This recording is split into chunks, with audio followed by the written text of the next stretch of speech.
This week, I have a very special treat for you. Marc Mawhinney, who runs one of the most successful Facebook groups for coaches, is here to spill the beans on exactly what works and what doesn't when it comes to using a Facebook group for your course business. He answered all my questions, and I can't wait to share them with you. Welcome to the Course Creators HQ podcast, helping you navigate the latest techniques for creating and marketing online courses. And now, here is your host, Julie Hood. Welcome to episode 20. Marc Mawhinney spills the beans on Facebook groups. Thanks for listening, and I want to jump right in with Marc. But first, a couple things. We mentioned a lot of links in this episode, and rather than you having to try to remember all of them, just go to coursecreatorshq.com/20. That's coursecreatorshq.com/20, and I'll put them all there for you. And then second, let's talk about Facebook groups and how, as a course creator, that you could or possibly best could use them. First, you can use them for lead generation. So it's a free group where you're connecting with your potential students as a guru, as the expert. And this is what Marc's group is. And so today he's going to talk to us about how he went from 300 members in 2014 all the way up to nearly 20,000 members today. Then second, you could also use your Facebook group as a community for your paid students. So this approach can also be really excellent to help your students connect with each other and help each other out, sort of becoming friends along the way. But that's not what we're talking about today. I'll save that for a future episode. Today we're talking about a group that you're using for potential students. All right, so let's get to it. Here's Marc Mawhinney of Natural Born Coaches. Welcome, everybody, to the Course Creators HQ podcast. I am thrilled to have our guest with us today. Marc Mawhinney is from Natural Born Coaches, and he has a phenomenal, fantastic, amazing Facebook group, and he's going to tell us all about his secrets today to making it work. So, Marc, welcome. Thank you so much for being here. I'm glad to be here. Thanks, Julie. So I want to just jump right in, and please feel free to kind of weave in your history as you tell us about things and how you've put your Facebook group together and kind of how you got to it. I know you work with coaches and you have the Coaching Jungle, which is fantastic. So how did you get started with Facebook groups? What was kind of your intention, and how did that go? Yeah, so my coaching business, I started in early 2014. And that's when I started my podcast as well, Natural Born Coaches. And for the first year or two of my podcast, I had a Facebook group for guests of my show. So it was called the very original name of Natural Born Coaches Past Guests. So I had probably 300 members in that group because it was a daily show at the time. And it was a very tight-knit group because people had to be on the show to be in there. But what was happening was I was getting all these requests from other coaches who hadn't been on my show. They must not have noticed the past guest part in the title of the Facebook group. And I had to decline all their requests because they hadn't been on my show. And I would usually shoot back a quick message, hey, thanks for requesting to join, but it's only for guests on my show, and have a nice life.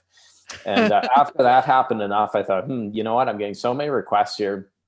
People are seeing coaches in there, that's probably drawing them. And I thought I should have a group that's for all coaches or aspiring coaches, not just so tight knit that it's former guests of my show.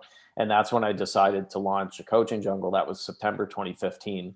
So it's just, we passed our 5-year anniversary a while back.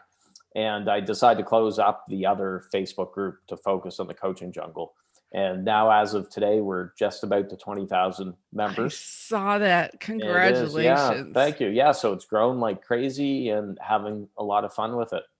So when you started, what was your strategy for getting people to join, or did they just ask to join Was there a specific technique you used?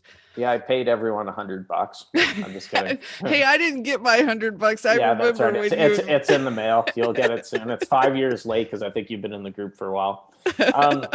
Well, I'll be honest. I mean, it was a little bit easier for me starting the group because I'd had a following from my podcast and from other stuff I was doing. So I got the first 500 members pretty quick just from getting the word out there. Now, something I did, and I recommend this for all Facebook group owners, especially new ones, is I just talked about that group constantly. I said I was kind of like the parent of a newborn baby that won't shut up about the baby. You have to keep going on how great it is. But I think that there's something to it there. And unfortunately, a lot of group owners make the mistake of posting once or just putting up a few posts and then that's it. Me, I'm emailing my list. I'm talking about it every day. I'm like, you have to be in this group if you're interested in becoming a coach, or if you are a coach and you want to grow your business, come on over. So I talk to clients now sometimes and they're a little discouraged because their group's not growing the way that they want. I'm like, well, when was the last time you talked about it? They're like, well, a couple months ago I posted about it. I'm like, oh yeah, tell me about that. Well, it was Wednesday night at 11 o'clock and, and I got one like and nobody joined. I'm like, yeah, you got to do more than that. So I got the first 500 or so pretty quickly, but then I continued to talk about it, promote it. And it was all organic, no paid advertising, by the way. So it wasn't Seriously. like I threw gobs of money at it. And I found that we hit a tipping point probably around 1,000 members. Once we got up over 1,000, Facebook started suggesting it to more people. And then it just really grew. It was like throwing gasoline on the fire. So yeah, that's it in a nutshell. I mean, you got to aggressively promote it, talk about it, and don't be shy.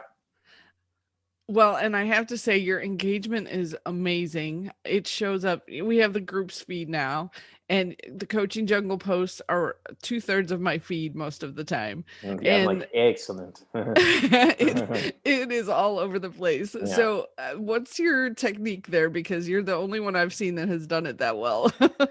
I'd like to say there's some master plan or something. I'm friends with Mark Zuckerberg, so I asked him to do me a solid and make sure it's on your feeds. But no, I mean, part of it, face it, it's the size of the group makes a difference. Compared to a group that has 120 people, 20,000 members is going to be a lot more activity. But the other thing is, I'm active in the group, obviously. If you're a group owner and you're not active in your Facebook group, then why should anyone else be? So I'm posting usually 3 to 4 times a day, including theme day posts. Now, one of them is a theme day post. One of them is my daily email, which essentially goes into the Facebook group as well. So 2 of them are taken care of right there. But I'm usually posting 3 to 4 times a day, but I'm also encouraging others to get involved. So if somebody asks a question in the group, let's say they're asking a question about publishing, I'm not a book writer, not writer. I am writing, not a publisher. I don't help coach people to write a book, but I know people that do it. So I'll tag those people into it to get their expertise. Or if someone asks a question about webinars, or they ask a question about TikTok, someone asked the other day. I don't know TikTok. I have no desire to get involved in TikTok, but there was a discussion going on in there. So I think it's really important that you bring others into the conversations, you tag them in, you ask lots of questions, and also don't be afraid to sometimes take some chances and post something that can ruffle some feathers. That's definitely going to help with engagement. And sometimes I get in trouble. I put my foot in my mouth in there and a few people leave, but at the end of the day, it's more engaged, and the people who are staying gel with me and they resonate with everything that we're doing in there. Yeah, it's a really diverse and very helpful group. When did you start with moderators and having them help you out? Was that early on, or? I've had a couple iterations of my moderating team. So in the early days, I had 4 or 5 volunteer moderators, and I was doing a lot as well. I then hired a team from the Philippines to handle it. And to be honest, nothing against them, but it didn't work out. They're supposed to be checking once an hour. That wasn't happening. I'd be waking up in the morning and I'd have to go through the wall, delete spam, and do some other stuff. So I changed at the beginning of 2020 to a different system with back to volunteers. However, I have a perk for anyone who's a volunteer admin. They get to do a promo post once a month to the group. And that's as a thank you or some sort of compensation, for taking their time to do it. And I have about 15 admins. We're just in the process now of getting some fresh blood in there because some of the people just said, Mark, I don't have the time or the bandwidth. I can't do it. that's cool. I want people who are able to be active and on the ball with that. So it's still something I'm not 100% happy with, to be honest. And I don't blame my admin team, but it's hard to find people who treat the group the same way that I treat it. It's like my baby, right? Right. So I have a 12-year-old son. That's my only kid, but this is my other kid, the Facebook group. So my challenge is there's some admins that are in there and doing a lot with moderation and stuff, but some that aren't as active. We're cycling those out to get new people in. So my suggestion, if somebody listening to this is looking to get volunteer admins, give them some sort of perk, like a promotional perk or something in there. Maybe you give them access to one of your programs if it's a fit.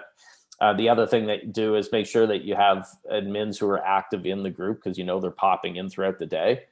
Don't choose people who, well, here's a mistake I made when I was setting up. I want to have people in every single time zone around the world. I'm like, okay, we need someone in Australia, someone that's over in Europe, someone that's here, someone that's there.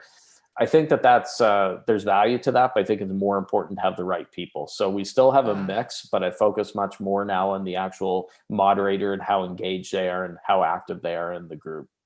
That is a great point. Thank you for giving us your secrets there. And I know you have a very strict rule about including any kind of links, because I've gotten zapped a couple times.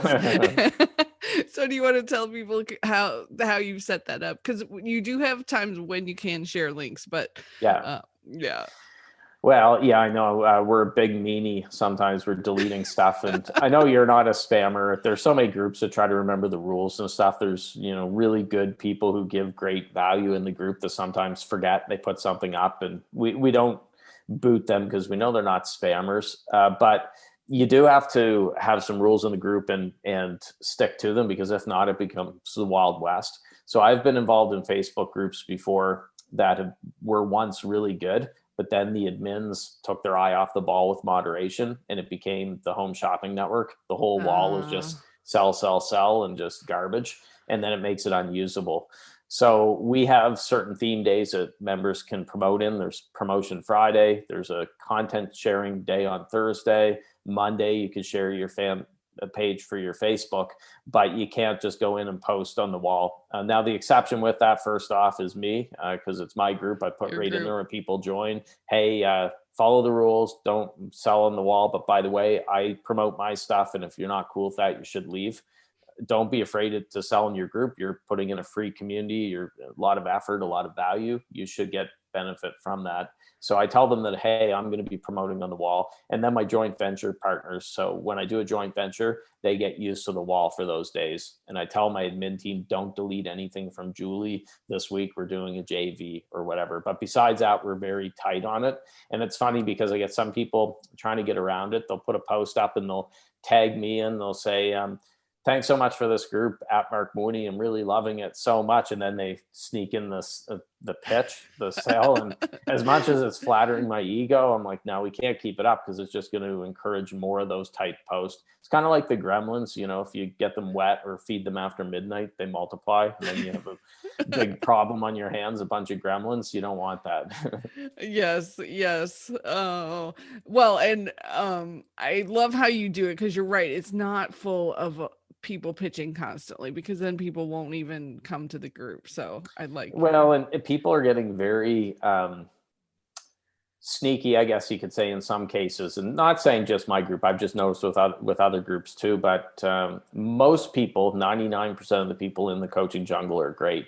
You get that very small group that joins, and then 2 seconds later, they're posting the wall right away. They don't take time to read the rules, or they do something like they'll sneak it in. So they'll put a post that has no selling, but they sneak in that, hey, my client Joe, I just helped him make 8 figures in the last week. And they'll put a very specific number. I say 8 figures exaggerating, but they might be like, oh, my client Joe last week made $71,422.43 with my work. And here's what I did a little bit.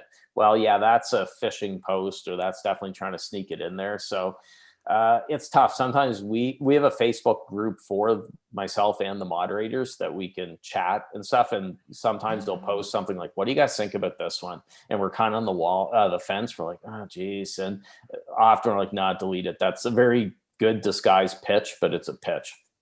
Okay, that's another good trick, is to have a separate group for all your admins to talk. Yeah, to talk freely. I think that's important. We use a Facebook group. I mean, because we're on Facebook, I know some people could use message thread, which I think is tough to follow.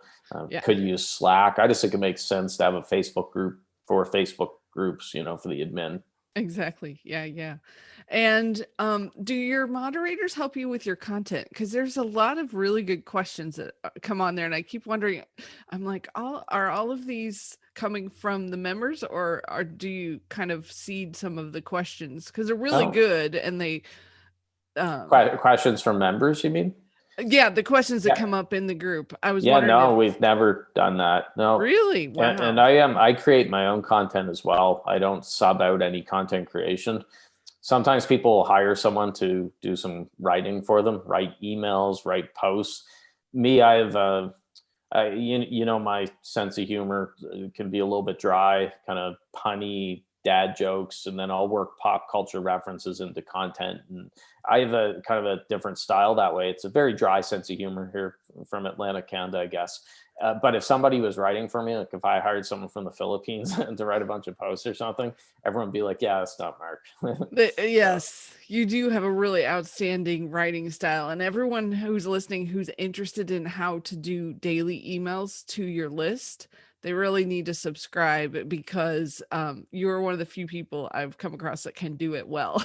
oh, thank you. Yeah, I just checked the other day. Actually, I started doing daily emails April 2016, and I'm up to 1,700 and some odd days Wow. of without missing a day. And I'm going to say that line that you always hear from these cheesy people online. I tell you this not to impress you, but to impress upon you. So I don't mean to do that, but what I'm saying is the reason I've done 1,700 plus straight days without missing a day is because daily emails work. If they didn't work, I wouldn't be doing 1,700 days of it. I would do something else, because it is a lot of work. So I encourage people we could do a whole other show on daily emails, but to definitely consider them. Yes, I will definitely have you back to talk about that, because um, not only do you do a good job of sending them, like, your content is interesting. I think a lot of people maybe have trouble coming up Yeah, with thank you. good stuff. So, interesting Well, stories. I do have an infographic if you'd like, if you want to put on the show notes page. It basically shows where I Yeah. come up with my content ideas Oh, that'd with be it. great. So it's a Thank you. few years old, but it's 100% relevant from when I created it a few years ago. Nothing's changed. So I'll get that over to you. I think I remember seeing that. It's really good. It had a lot of ideas on it. So that'd Yeah, it's be, how to yeah. become a content creation machine is what it's called. Oh, But the advantage of daily emails, like I mentioned earlier, is my first post of the day in the Facebook group and other places is my daily email, basically going into the group. And there's reasons for doing that, but that daily email forms the foundation of my content creation, and it helps when it gets spread all over. that's so smart. Okay. Um, and I have to ask you about this, because I have been noticing this trend in the last probably 6, 7 months, that some of the bigger gurus are shutting down their Facebook groups. And part of the reasoning is that they say they're too hard to manage. And I'm just kind of curious if you've noticed that, what you think of it. As a student of theirs, I find it incredibly annoying. Maybe that's not fair. It's weird. I noticed that trend a couple years ago, and I haven't noticed as much, but there was a 1 or 2 week span, probably, I think it was 2 years ago, roughly, that some really big groups like Kimra Luna shut down her group. Josh and Jill Stanton shut down Screw the 9 to 5. There were a few other big ones that had even more than the jungle. I think we're looking 40,000 people, 50,000 people. I agree with you. I looked at that, and no disrespect to, I know Josh and Jill, they're awesome. So I'm sure they have the reasons for it, but I couldn't understand the logic. I thought if you take that time to build up something to 50,000 members, that's a very valuable resource and community. And to just shut it down seems strange. I don't get it. I don't get the logic with it. I would look at changing how they're running it so that they don't have to shut it down, can keep it going.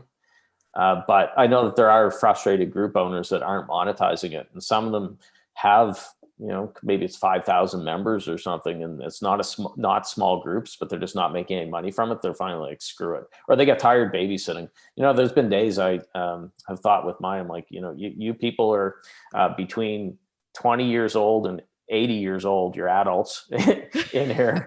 I'm not going to babysit you. Like, some people report comments or posts in the group because their feelings were hurt. And unless it's something really bad, we're probably not going to delete it. We say right in there, if you're easily offended, leave the group. I got crapped on. Well, years ago, I posted something. It was a meme about copywriting, which was a play on Winston Churchill's quote about speech writing. And it said, paraphrasing, good copywriting is like a woman's skirt. It should be short enough to generate interest, but long enough to cover the basics, or vice versa. Long enough to cover the basics, short enough to, for interest or curiosity.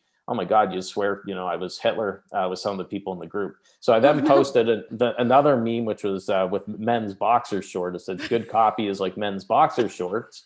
A meme that I found online. I said, here you go, guys, being fair to both genders. Here you go.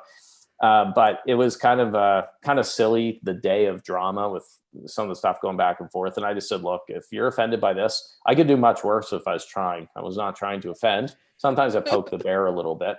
But I said, just leave, because it's not the right fit for you in the group. No hard feelings, just please leave. And I think about 15 people left out of the people in the group. That's a pretty small number at the end of the day. But I had very little patience for the cancel culture, easily offended people. Sorry, social justice warriors. I don't get along with. Basically, that's what 2/3 of people online, basically. Yes, they do tend to make our lives interesting and keep things moving along. So I also want to talk about, I know you have a Facebook group program that you sell, and so tell us about that, because obviously I'm sure after everyone's hearing this, they're like, wow, he knows what he's doing with this, and I need to be doing this too. So tell us about that a little bit. Yeah, so I created a program called Group Gold back, 2017, I believe. And it came from, at that time, the group was large, not as large as it is now, but I was getting so many questions, and it's tough to fit into a little, paragraph in a message like, hey, how do you grow and monetize a Facebook group? Oh, here's a 3-sentence answer. Good luck. So I said, I'm going to create a program around it. And Group Gold shows how to create the group, because there's certain things that you can do that will shoot you in the foot before you even get started. So it'll show how to create the group, how to grow the group, because you need more people in there. If you have 17 people and 15 of them are your aunts, uncles, your parents, and then 2 of them are your neighbors, it's going to be tough to monetize it. So it shows how to grow the group, how to get it engaged, because that's another important thing. There are so many Facebook groups out there that are on life support, or they're just, you don't know if they're dead or alive. There's tumbleweeds blowing through. And finally, how to monetize a group. So I will say, if you're not monetizing a Facebook group, either fix it to get it monetized or shut it down, like we talked about, because your time's valuable. Everything you do in your business, you should be getting an ROI for. So don't just play around with Facebook groups if it's taken up all this time and you're not monetizing it. So that's the 4 modules inside Group Gold. We're actually in the process of updating it, because Facebook's gone through now with the new Facebook, the look and everything else. So I thought it was time to update it. So we're in the process now. I'm recording new videos, and a lot of the principles are still the same, but I want to freshen up a few things. And yeah, that I guess you have the link for it if anyone's interested in it. Yes. Check it out. CourseCreatorsHQ.com/group gold. That's /group gold. And I will also put it inside the show notes, obviously, for this episode, so they can be sure and get a hold of it. And I know I've had some friends go through it and they really love it. So thank you. Yeah, well, funny story about that. It was originally called Facebook Group Gold, and I got my wrist slapped by Facebook because I used Facebook in the title. So that's where it's now Group Gold. I see so many people doing that online every day. People are saying Facebook this, Facebook that, or LinkedIn. They'll say LinkedIn, whatever, but technically you're not supposed to do that. So bad, Marc. Anyways, I won't make that mistake again. Good advice, though, because I think a long time ago I bought a domain name with Facebook in it. They were very quick. I heard Yeah, I heard from their legal team within days. Wow. Okay. Good to know. So is there anyone, if we've got some course creators out there who are thinking about doing this, is there anyone you would say, yeah, don't do a Facebook group? Um, Yeah, I mean, if your people aren't on Facebook, obviously Facebook groups not the best thing to do with it. So I'm always about going where your people are. that But makes in my sense. world, the coaching world, I think Facebook groups are probably applicable for 80 or 90% of coaches, unless you absolutely hate Facebook. There's some people that hate Facebook; they don't enjoy spending time there. Um, I know. yeah, yeah. Yeah. So it can be a bit of a dumpster fire, especially in 2020 between COVID debates and your darn election. I think you guys had just had. I heard something about that recently, a little something. Just a little bit. You got race riots, you got killer hornets, just a whole bunch of stuff. So with Facebook groups, one thing that's important is not get sucked into it. So you're living in your group at 24/7, because then it's going to take away from the rest of your business. So what I do, and I'm some days more successful than others, but I try to get in, do what I have to do, and get the heck out. I don't keep my Facebook tab open because that's dangerous. You're going to get pulled in a bunch of different directions, and it can be a rabbit hole. So don't get sucked into Facebook. It's not real life. It's kind of like that meme you ever see. It says something along the lines of, basically Facebook isn't real life, because there's so many people that think since they're Facebook famous, that means that they're like a celebrity or whatever. Yes, yes. Yeah. Well, I'm amazed. Even people I talk to outside our online bubble, I'll mention Gary Vaynerchuk, and they're like, "Who?" Who? Yes. And We assume he's like, "Oh, everyone knows Gary Vaynerchuk." of course, of course. Yeah. So what we say, a lot of people are web celebs, but maybe not Hollywood celebrities. Yeah. So, tell everyone where they can get a hold of you. And obviously, we want them to listen to your podcast, Natural Born Coaches. And, where else would you like them to come check you out? Sure. So, I mean, as we've been talking about today, the Coaching Jungle, I'm in there a fair bit. So that's at thecoachingjungle.com. And for the podcast, that's over at naturalborncoaches.com. And as of today, I've released almost 700 episodes on pretty much any topic imaginable for coaches. You'll find it on that podcast. So naturalborncoaches.com. Fantastic. Oh my gosh. Mark, this was so good. This was like a master course in doing a Facebook group. And so thank you so much for thanks taking for having the me, time and to do this. thanks for being in the group too. I know you're an important member, so appreciate it. Oh, thanks. And I really do appreciate all the effort you put in, because it I have some of my audience in there, so it's really fun to connect with them. So Yeah. Thank you. And have a great Christmas, everyone. Happy holidays, all that fun stuff. Unless this is coming out after Christmas. In that case, have a great 2021. There you go. Thank you so much. Have a great day, Mark. Okay. Bye-bye. So you can grab all the links at coursecreatorshq.com/20, including the links to the Coaching Jungle, Mark's group, his Group Gold program, in case you're interested in finding out more about that, and his podcast. So wasn't he just fantastic? And I bet you're probably wondering, the next question you should be asking yourself is, should I start a Facebook group or not? So let's talk about it real quick. There are a couple things I really love about Facebook groups. First, since Facebook itself is really excited about them right now, they give them a lot of attention. There's notifications for your group members when there's posts that they might like. There's notifications when you as the owner go live. So there's lots of positives. It's a great way to connect with people and build that community. There's a couple negatives, though, I just want you to keep in mind as you're thinking about them. First one, for me at least, is it feels like it would take a decent amount of time to manage and run a group really well. So I'm not going to jump into the deep end of the pool on this one until I've got plenty of support to help me manage it. Also, I sometimes think that certain audiences are a better fit for Facebook groups than others. So you want members who really like to talk about your topic. I had a client once who she could not get her Facebook group audience to participate at all. And it turned out that they didn't really want to share in Facebook groups because she had more of a sensitive topic. So think about your topic to see, like, is this something people are going to want to chatter about and support each other? Or is this something that's more personal and private? So keep those considerations in mind as you try to decide whether or not you should start a Facebook group. And then I also want to tell you, thank you so much for listening. Thank you for subscribing, and thank you for reviewing this podcast. I really appreciate you. And if you found this helpful today, I'd love it if you could leave us a 5-star review. It helps us get in front of more potential course creators. So thanks so much for being there, and have a fantastic week. I will catch you next week.